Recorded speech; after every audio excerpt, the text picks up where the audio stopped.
our train journey back to Budapest from Szentendre, my darling husband Afi kept expressing how much he really enjoyed the visit in this picturesque town on the left bank of the winding Danube River. Even this day started with a really cold and drizzly morning. The town is framed by the forested hills, colorful cobblestone pedestrian alleys, and many gorgeous Mediterranean architectures. Good morning, this is Maye. Today is the 31st December 2012. We are in Szentendre. This is a town which did not change much in its appearance the last 200 years. The cobblestone roads and wonderful skyline of church towers was a true bless for us. Even in a foggy winter morning, the charming atmosphere has its own magic to enchant us in one of the most unexpected manner.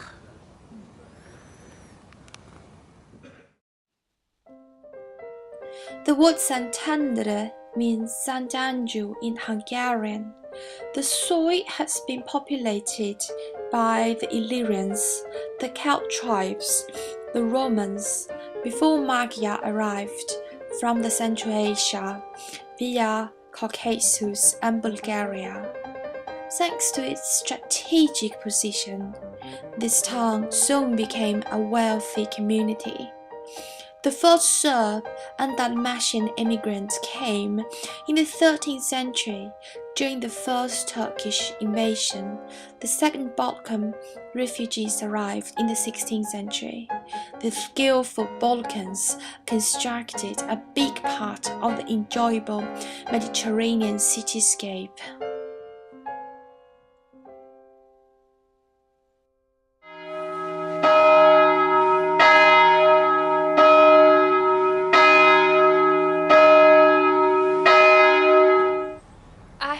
Just visited this wonderful interior of the Serbian Orthodox Cathedral.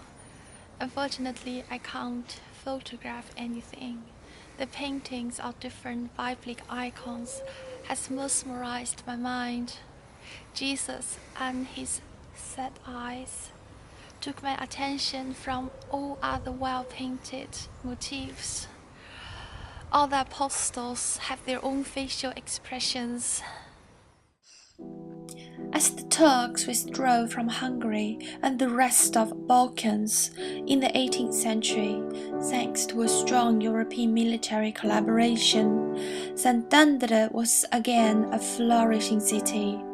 In this multicultural town, the most important income came from, among others, wine and grape production, handcrafts, and commerce.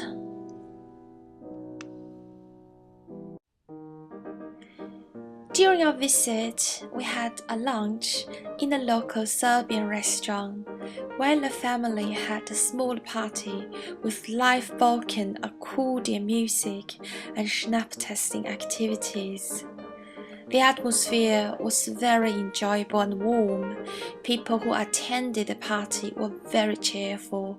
We tasted, among others, some wonderful pickled vegetables, mashed potato with onion and garlic, shivapchichi, which are ground meat sticks, grilled chicken legs, and well-roasted pork chops. Each and every year, the main street in Szentendre transforms itself to a Christmas market from the end of November to the beginning of January. There are many wonderful food stands and serve all kinds of Hungarian delicacies from different regions. Among small children, the most obvious choice is the newly grilled, cone-shaped cake called Kötösgalax, which is originated from a historical Hungarian settlement in Transylvania. The name of this cake was derived from a Romanian word "cotă," which means chimney. The proud national drink palinka is of course presented properly.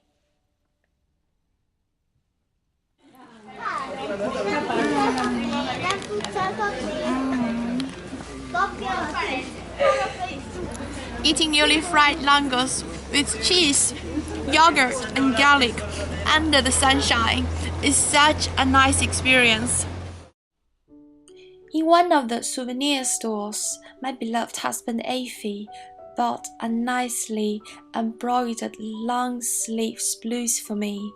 The pattern was inspired by the traditional Hungarian folk art in comparison with the tedious, newly presented spring fashion from Rome or Paris.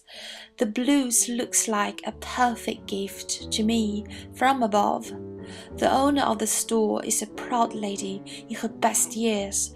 With a self-confident voice, she described for us how successful her family enterprise is and how skillful each and every family members are when it comes to the needling techniques.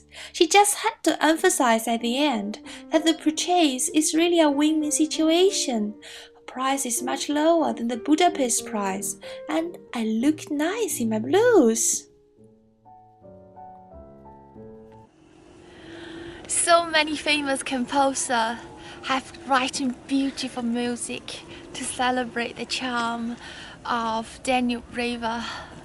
Skillful artists from the Romantic era often use Danube as their main motif to express their own desire in life. Standing beside Danube River, I was mostly touched by the glittering water under the magical winter sunshine. Danube River was known as Matuas in the ancient time, which means bringing luck. However, the Danube band in Hungary did not bring much fortune to the local Serbs the last 200 years. In the 18th century, Szentendre was dominated by the Serbian inhabitants. However, there are only 100 ethnic Serbs remained in Szentendre today, which is less than 0.4% of the total population.